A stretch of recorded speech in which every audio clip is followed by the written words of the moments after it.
जय श्री कृष्णा मित्रों। आज हम पृष्ठ संख्या 206 आरंभ कर रहे हैं। राम अनुज मन गति जानी, भगत बच्छलता हिय सुह हूस लानी। परम बिनती संकोच मुस्काए, बोले गुर अनुशासन पाए। श्री रामचंद्र ने अपने छोटे भाई के मन की दशा जान ली, तब उनके हृदय में भक्त वत्सल उमड़ आया। अर्थात उन्होंने अपने भाई की मन की व्यथा जान ली कि उन्हें ये जनकपुर नगर घूमना है। इस जानते उमड़ उनके लिए इस वत्सलता यानी कि प्रेम ममत्व उमड़ आया। वे गुरु की आज्ञा पाकर बहुत ही विनय के साथ सकचाते हुए मुस्कुराकर बोले। अब श्री रामचंद्र जी बिना आज्ञा लिए तो जा नहीं सकते, तो उन्होंने सकचाते हुए अपने गुरु जी से कहा। क्या कहा? नाथ लखनपुर देखन चाही, प्रभु सकोच डर प्रगट न कहीं। जो राउर आयुष में पावो, नगर दिखाई तुरंत ले आवो। अब उन्होंने आज्ञा मांगी अपने गुरु से कुछ इस प्रकार से, हे नाथ, लक्ष्मण नगर देखना चाहता है, किंतु आपके डर से संकोच के कारण स्पष्ट नहीं कह रहा। यदि आपकी आज्ञा पाऊं तो मैं इनको नगर दिखलाता हूं, तुरंत ही वापस ले आऊंगा। हम भी बड़े होते हैं और अपने छोटे भाई को कहीं ले जाना होता है और हमें भी देखना होता है, तो हम माता पिता से आज्ञा लेते हैं, लेकिन कहते ये हैं कि वापस हम जल्दी आ जाएंगे। तो इसी प्रकार रामचंद्र जी ने भी गुरु वशिष्ठ से आज्ञा प्राप्त की। सुनि मुनि सु कह वचन सप्रीता, कस न राम तुम राखहु नीति। धर्म सेतु पालक तुम ताता, प्रेम विवश सेवक सुख दाता। यह सुनकर मुनीश्वर विश्वामित्र ने प्रेम सहित वचन कहे। हे राम, तुम नीति की रक्षा कैसे न करोगे? हे तात, तुम धर्म की मर्यादा पालन करने वाले और प्रेम को वशीभूत होकर सेवकों को सुख देने वाले हो। विश्वामित्र जी से जब उन्होंने आज्ञा ली नगर घूमने की, तो विश्वामित्र जी ने इस प्रकार उन्हें कहा कि तुम इस प्रकार से छोटे छोटे धर्मों का भी पालन करते हो, तो तुम कैसे नहीं धर्म और नीति का मर्यादा का ध्यान रखोगे। दोहा है, जाय देखी आबहु नगरु, सुख निधान दो भाई, करहु सुफल सबके नयन सुंदर बदल देखाई। सुख के निधान दोनों भाई जाकर नगर देख आओ, अपने सुंदर मुख दिखलाओ, सब नगर वासियों के नेत्र को सफल करो। अर्थात आप भ्रमण कीजिए और भ्रमण के दौरान आपको देखने वाले भी सुख प्राप्त करेंगे। मुनिपद कमल बंदी दो भ्राता, चले लोक लोचन सुखदाता। बालक वृंद देखी अति शोभा, लगी संग लोचन मनु लोभा।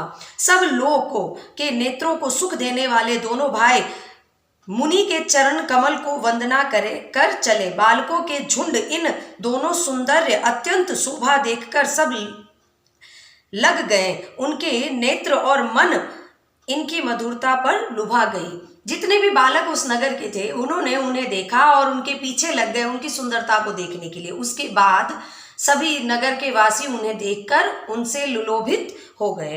पीत वसन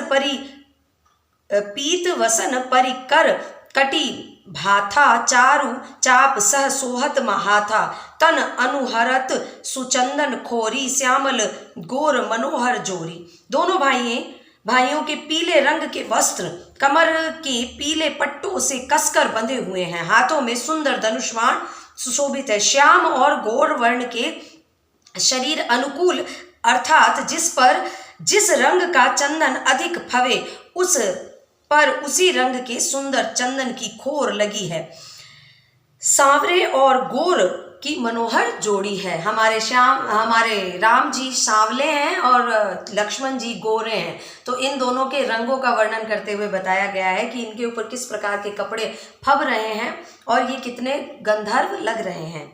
केहरी कंधर बाहु विशाला, उर अति रुचिर नाग मणिमाला। सुभग सोन सरसी रुह लोचन, बदन मयंक त्राप त्रय मोचन।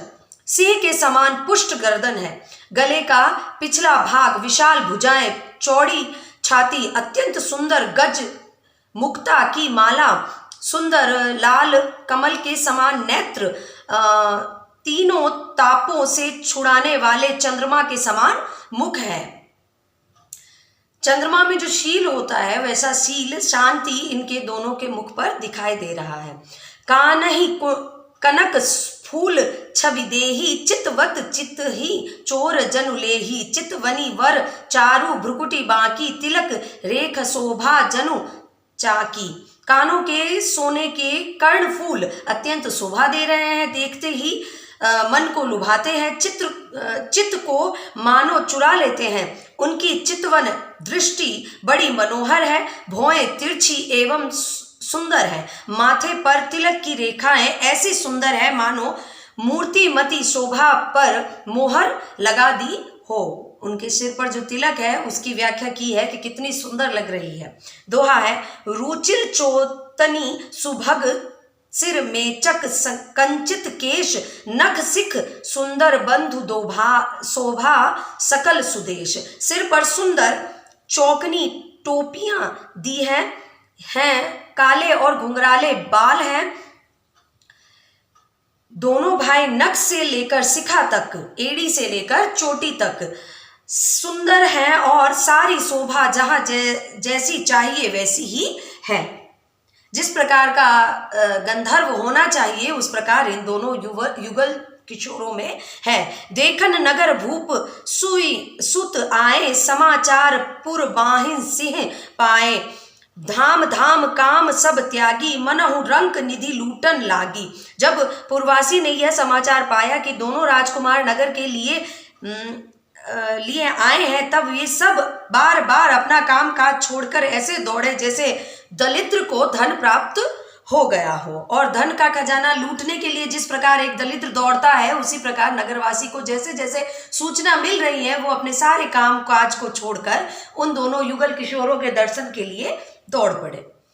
निखरही निरखी सहज सुंदर दो भाई, होई सुखी लोचन पाई। जुबती भवन झरों कहीं लागी, निहर राम रूप अनुरागी। स्वभाव से ही सुंदर दोनों भाइयों को देखते हुए लोग नेत्र का फल पाकर सुखी हो रहे हैं।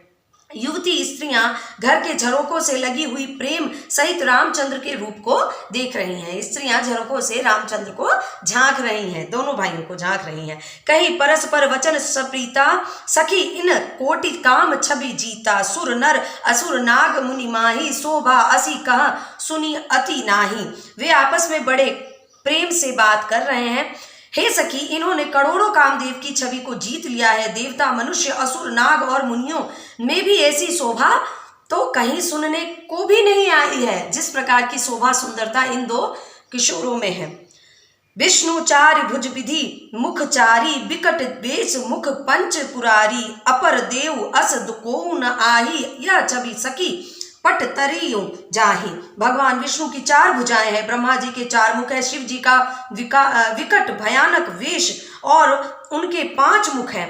हे सखी, दूसरा देवता भी कोई ऐसा नहीं है जिसके साथ इस छवि की उपमा दी जा सके।